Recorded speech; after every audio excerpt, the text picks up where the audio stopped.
Whai mai nei, ko rongo mātāne e ngunguru nei. Tauti mai and welcome into Te Whare o Rongo.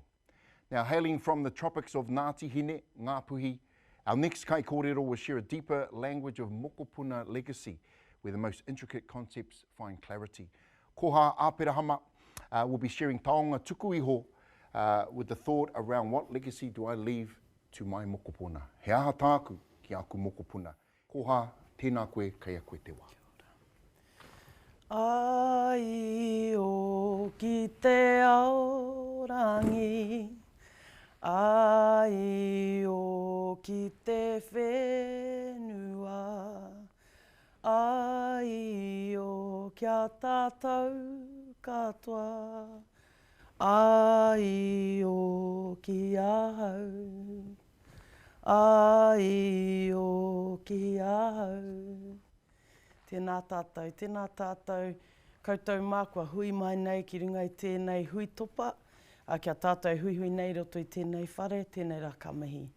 E kore rā e tae te mutu ngā mihi kia rātou mā, kua huri tuara mai kia tātou, e kia nei kua hoki ki te kāinga tūturu mō tātou te tangata, i tangihia e koutou, i tangihia e mātou, nā tā tātou noho tahi raro i tēnei kaupapa, ka tangihia e tātou katoa, ka tahi tonu te kōrero, haere mai, e haere. Hui ana ka huri rā mai ngā whakaaro kia tātou te kanohi ora e tau nei i roto i te hui topa, e tau nei a tinana, ki raro i te karanga o tēnei kaupapa rangatira, tēnei rā ka mihi kia tātou katoa. Hui anō, ko koha Āpirahama tēnei, he uri tēnei, he manu ti oro tēnei no ngā here o Hine Amaru, no ngā puke rau o Ngāti Hine, e tū atu nei, e mihi atu nei kia tātou. Tēnā rā koutou katoa. Isn't technology wonderful? We get to be invited to a conference and expect to turn up with an audience of 100, 300 even, and turn up to a studio where actually it's all online. So, tēnā koutou e ngā mātanga o te hangarau. I whakarite te kaupapa nei. What a wonderful opportunity this is. Hoi anō kia koutou mā, e mihi ana kia koutou, all of those that are on, that have connected, and I saw lots of names of places that people have connected in from. I wana mihi kia koutou hoki. Today I was asked to talk about, my brief was Aio me te aroha, was healing, and I thought, Heha tērā kaupapa kia. So one of the things I started to think about was heha aku taonga tuku iho. So tuatahi ake, he uri tēnei no roto i a Ngāti Hine. So firstly, as I was introduced, I come from that beautiful, I believe they said the tropics of Ngāti Hine. What a great way to describe our Ngāti Hine landscape, from a place called Matawaia, right in the heartlands of Ngāti Hine. If those of you who have never been to Matawaia, you haven't lived. You must go and visit the beautiful pothole rows of Taitokero. The whakatauki he pukero is not unfounded, because you go in one pothole, it's like a whole puke before you get out of the next. Hoi anō, ka huri ake au ki taku whakaaro kōwai au. And this concept around whānau momo. So, mō koutou rau e mōhiona, whānau momo is actually a description of what are your whānau characteristics? What are your whānau well known for? So, I'd like, as I'm talking, just for you to take a minute to consider, what is your whānau momo? What is your whānau known for? Some whānau are well known for being the divers or the fishermen. Some whānau are known as the songbirds or the kaiwaiata. Everywhere they're the ones who have a repertoire that's never ending. Some whānau are known for being the real orators. My whānau are well known for being those stunning white Māoris that come from Matawaia who can kōrero Māori. But one of our characteristics, one of our momo that we're absolutely well known for is our ability to be storytellers. So we are able to listen to whakapapa kōrero, listen to pūrākau, atua kōrero, and retell the story in a really animated way that makes it seem like we're a part of that story. And that's what makes us unique. Your whānau momo, he taonga tērā, e tuku iho nei through whakapapa. It's the beginning of your story. It's the beginning of the story of your whānau and your whakapapa, because no matter where you go in life, you carry your whānau momo with you.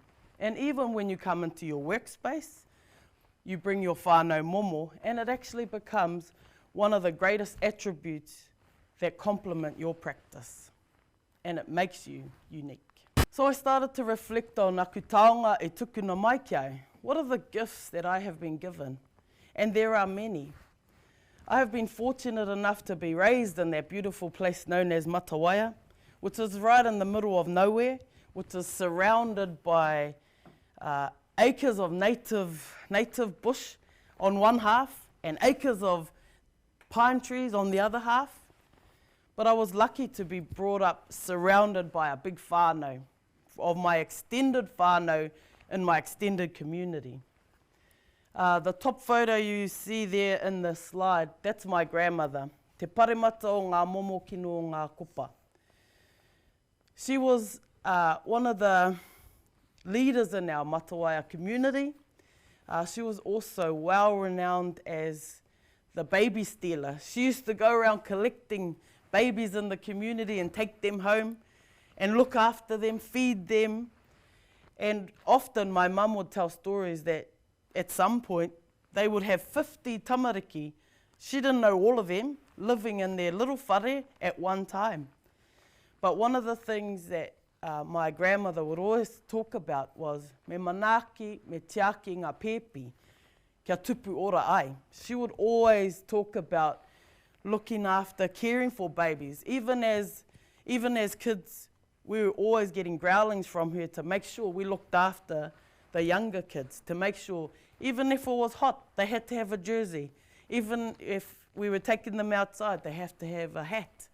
All of these things she was teaching us without us even realising what she was gifting to us was around te manaaki, te tiaki i ngā uri whakatupu. She would often have lots of whānau who would come to visit, and especially if they were wahine hapu, she would absolutely nurture and care for them. Whatever they needed, they would receive. Whatever kai they wanted, she would make sure they would get. Because I rungai tana whakapono, because she believed that me manaaki, me tiaki, te tupu, i te kākano e tupu nei.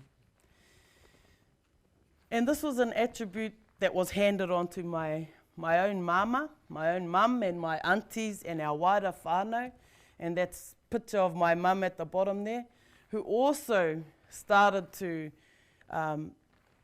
reiterate the same message, who would talk about the investment in tamariki. It was absolutely about taking care and nurturing whānau, especially wahine hapu, who also talked about stories of making sure, of ensuring that whatever our wahine hapu needed, they would receive so that they could be elevated to the special status that they once held i roto i te whānau. Ko rātou hoki te kai tuku i te ira tangata. They are actually the gifters of life itself, the carers, the carriers of whakapapa. And all of those around are invested in ensuring the whakapapa continues. Hei taonga tuku iho. So all of those whānau would take care to ensure that the next to arrive would arrive with all that they needed to flourish. And I just want to point out this pou that stands on the side of this slide. Is actually a depiction of our tupuna, hine amaru. Hine amaru te tupuna o Ngāti Hine.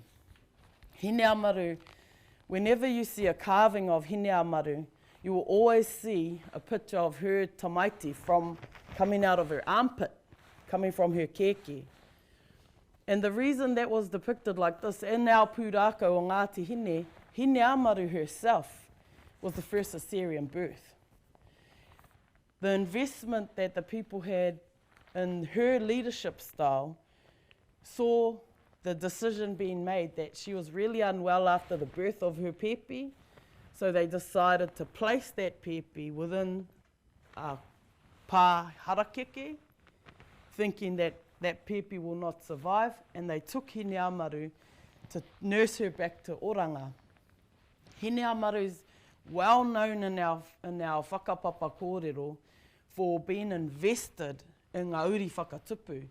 Her journey that took her from Waimamaku to Waiomio and everywhere in between the Ngāti Hine Rohe talked about different achievements she made to ensure the people flourished. One of those was growing mara kumara. She would grow acres and acres of kumara. So we have a whakatauki he kumara he tangata. Because of her investment in her people, Ngāti Hine flourishes and stands as a iwi today. So these attributes of my tupuna, of my mum, have actually been a taonga tuku iho from our tupuna Hine Amaru herself. And the assurance of that legacy was maintained so that when I stand today and talk about the role I play, it's actually attributed to the legacy that's been gifted hei taonga tuku iho mōku. So when I think about the gifts that I've received, aku taonga tuku iho, and I think about the work that I'm engaged in I ēnei rā, whether it's in education or health, one of the things that I always bring along with me is the lessons that I've learned. So as I said, my grandmother was teaching us as tamariki around nurturing and caring for our tamariki as a way of assuring our future. And one of the things that became really a non-negotiable was that actually no matter who it was, no matter when, where or how it happened, me he mea ka hapu te wahine, when they became pregnant, they were then brought in and put in the special status kia tupu oro ai ngā hua. And one of the ways of practicing that we've started to really become deliberate and intentional around is the application of mātauranga Māori that actually sees us talking to kaupapa Māori. And why do we work in this way? Part of that is around looking at how we bring the values of mātauranga Māori and make them intentional. So kaupapa Māori absolutely encourages transformational thinking. So when we become more intentional and when we become more deliberate, what we start to see is actually that becomes the way we practice. All of a sudden, we start thinking that way. They're based on key fundamentals that are strength-based, always. So whakawhanaunga, te reo Māori, manaaki, just a couple of examples. When I think about my grandmother and how I talked about her collecting up all the tamariki in her community, she was absolutely engaging in whakawhanaunga. I runga i tāna mōhio ki wana whanaunga katoa. So whakawhanaunga is really a multi-dynamic approach to engaging in relationships, whether it's with people, places, spaces, or the intangible things. Te reo Māori is absolutely intentional. As I said, one of our whānau momo, ko te reo. He kaha mātou he te whakamai te reo Māori, I te mea he reo wairua te reo Māori nei. Te reo Māori is an effective tool for communicating beyond some of these conscious thinking. So even if people don't understand te reo, it has the ability to convey a message. It is the conveyor of the worldview of its authors, and it absolutely interconnects us all into our environment. So te reo Māori is absolutely intentional. He taonga tuku iho tērā, mai taku tupuna ki taku māma kia hau. Manaaki. Manaaki is absolutely about maintaining and ensuring that mana is protected. Te mana āki, taking care of what's being said, honouring the story that's shared in the space, honouring people's views of different kaupapa. And manaaki is also something that we were taught without being taught. It's the story around making a cup of tea.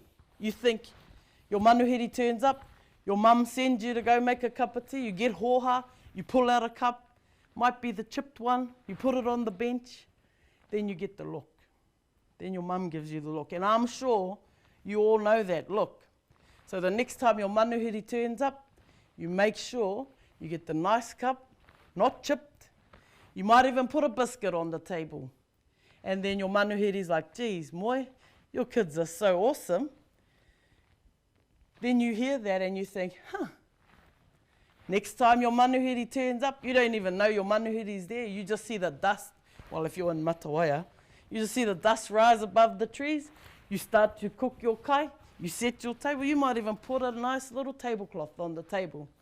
You set your table, your manuhiri turns up and they're like, oh, moi, these tamariki of yours are amazing.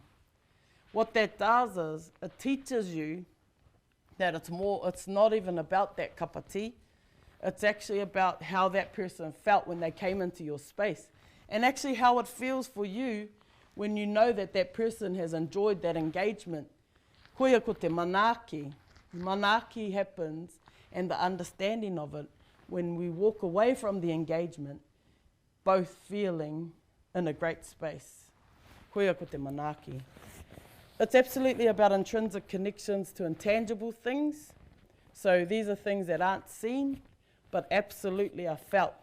And we know that because it resonates with us, such as te reo Māori.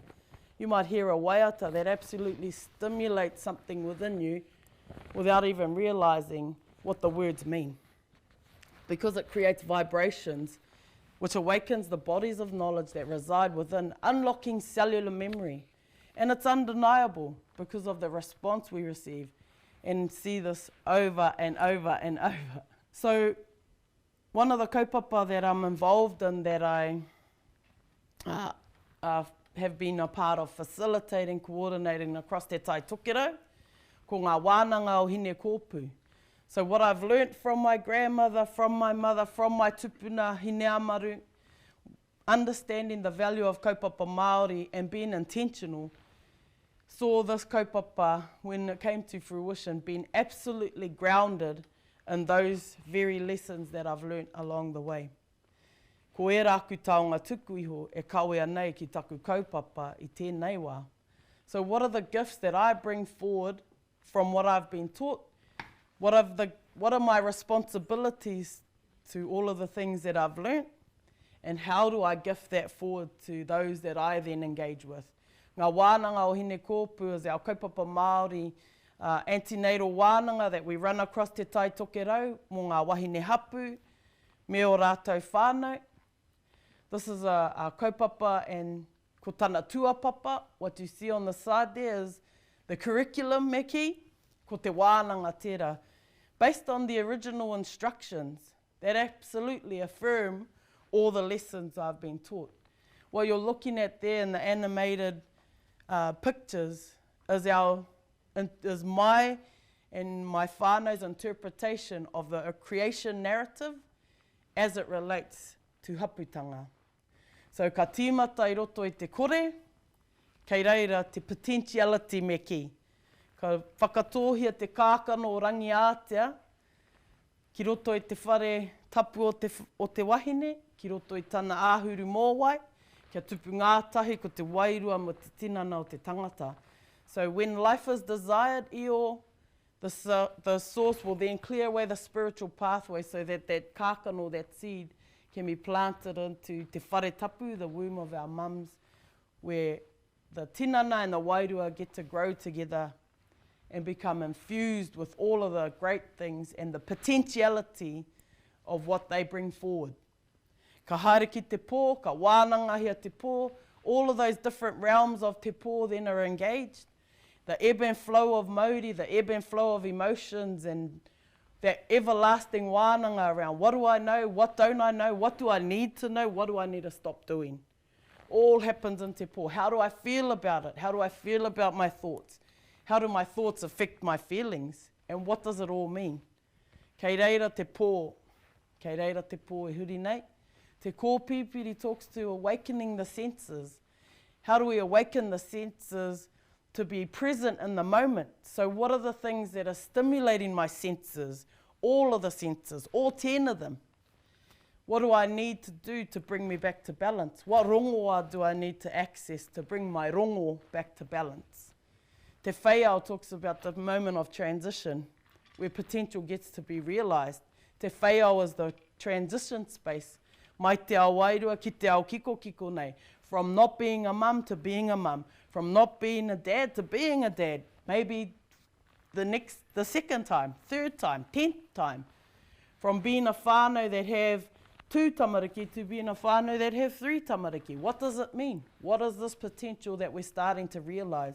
Te ao mārama kua tau, we now understand that this is a new journey, a new learning. What do we need to learn?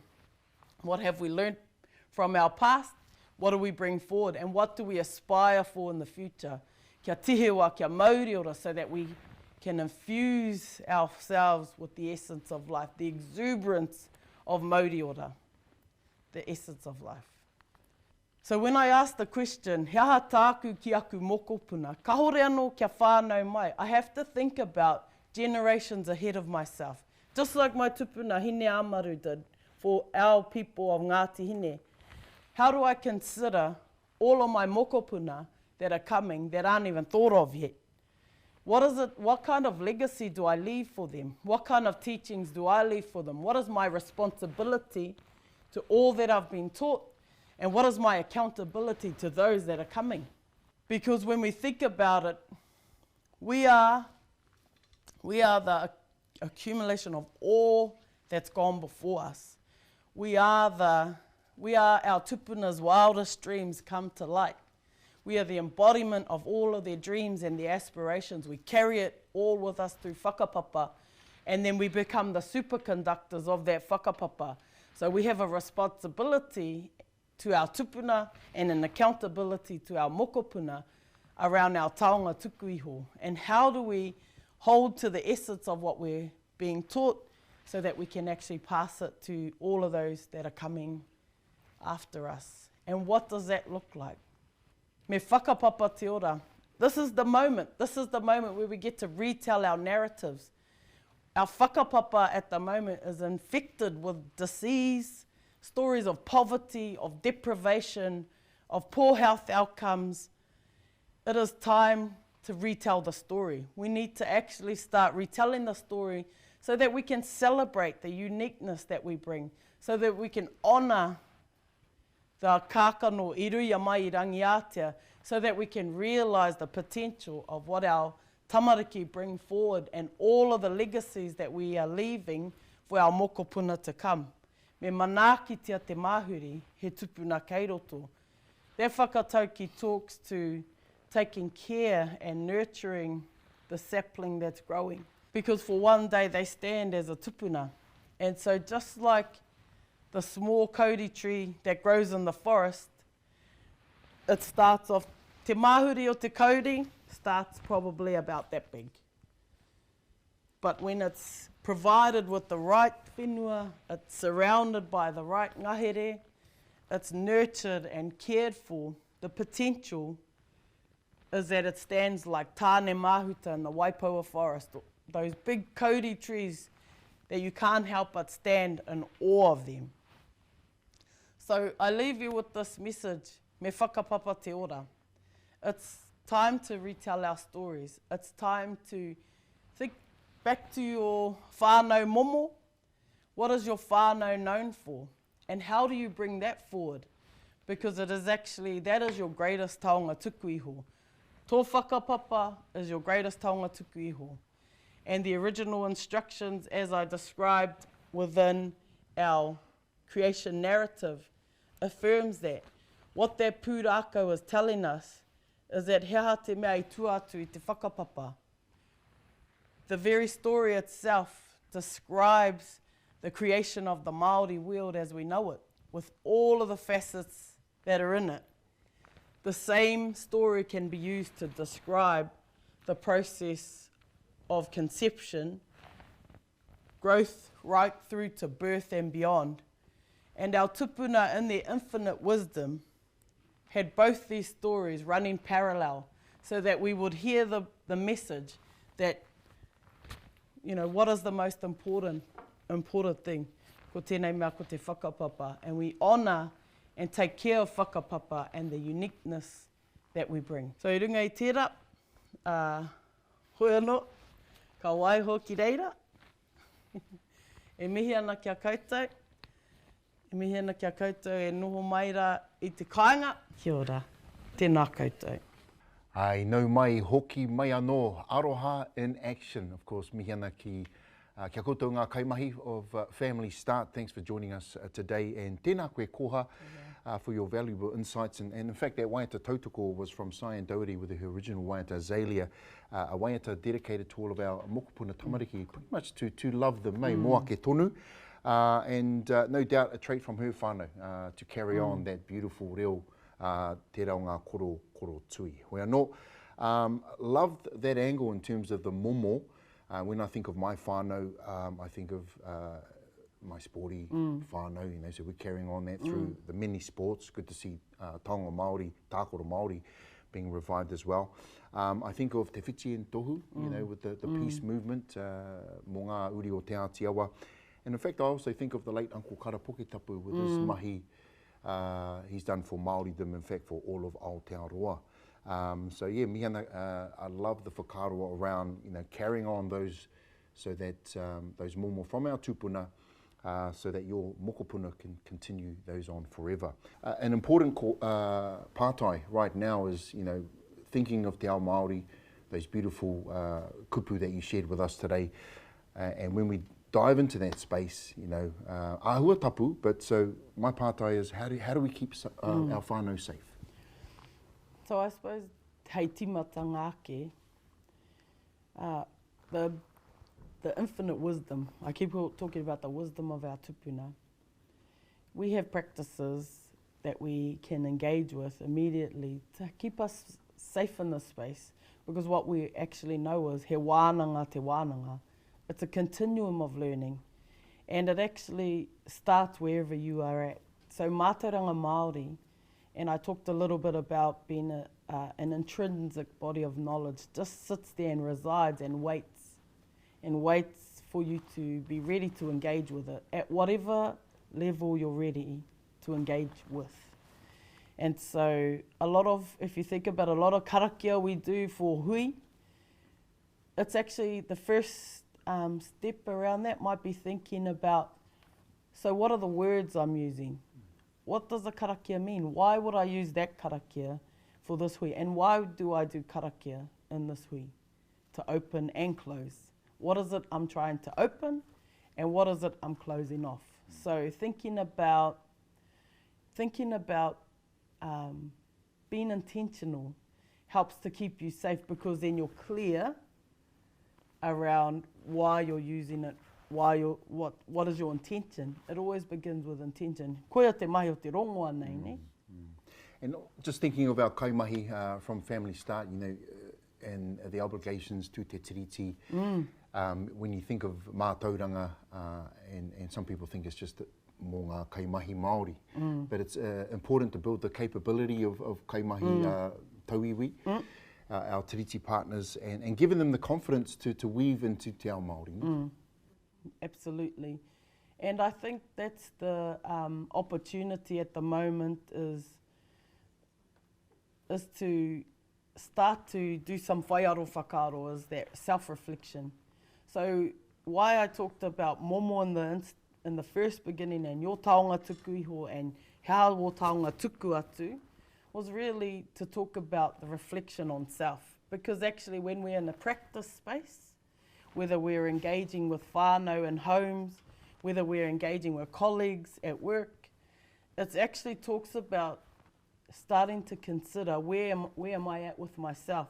Because once you know and are clear about what it is you need, what starts to happen is you go into te pō and you start to analyse where are my gaps. And that can be a process that kaimahi tauiwi are also able to engage with, because reflection helps us to self-reflect, but actually the next step of that is to be reflexive. So it actually becomes about, what is my contribution? What is my contribution to this whānau's whakapapa o te ora? What is my contribution to supporting our team ki te whakapapa i te ora for the team? You know, so there's multiple layers of where you can engage with, and that's the beauty, dynamic nature of mātauranga Māori. Kia ora, we've got some pātai for koha online here. Do you believe kaupapa Māori for Karo Māori is supported enough by the systems around us to be effective in practice? That's an interesting question. We're currently in a space of, what's the word? Te tiriti is at the forefront of a lot of conversations we're having, especially in policy spaces. There's a lot of emphasis on mātauranga Māori and its application in practice. There's a lot of, it's not, I'm trying to think of a better word, not permissive, but it's very much, it's hot topic right now.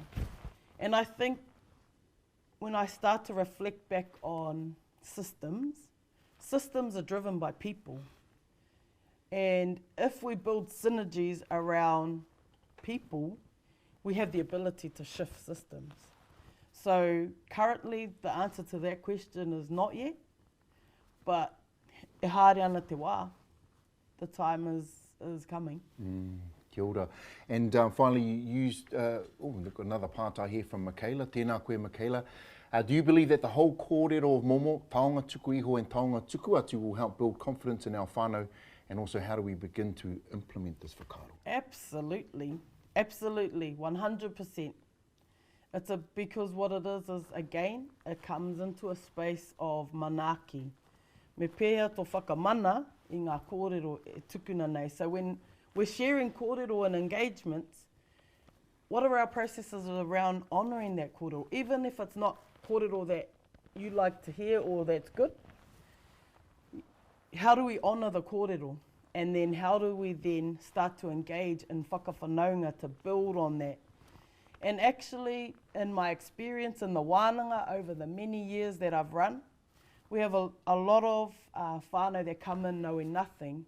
And really, our role in that space is to facilitate the space and the access back to their own story, back to their own identity. And actually, when you start to ask the question, because this is a question we use in our hine kōpū wānanga, it's amazing what comes from that and the shift in the engagement that happens when someone has an opportunity to talk to what their whānau is known for and how does that contribute to you today i tēnei wā. And, you know, and how does that then make you consider what you want for your tamariki? Kia ora. And you've used the word mokopuna in of course, our Māori language, te noa tāhua, with sort of deeper meanings. And I suppose when people start to understand our kupu, they get a sort of a deeper sense of and the importance of the kupu. So kia whakamārama ai ki te hunga i mā takitaki ana tēnei kupu mokopuna e au whakaro. So I guess what I will say to that is actually, I'm not going to answer that. This is a great way of starting your journey around developing your level of understanding. Mokopuna is a word we use quite a lot. So I do think that there's an opportunity here to create to begin your learning journey and Google it. Kia ora. E hara tere te whakahihi. This is how it begins. This is how we shift and become more intentional. If you want to know what it means, haere te rapu. Similar to how we do in our Pākehā streams, when we need to know something in our clinical spaces or in our practice spaces, we go and do our rangahau, we research, we find out what are these models of practice, what are these different frameworks that we're supposed to use. My challenge to you all is to also do the same if there's a kupu that you haven't really understood. I runga i te pai. Kia ora. Yeah, rangahau, research e te whānau. Koha, thank you very much for your kōrero today. Tēnā koutou.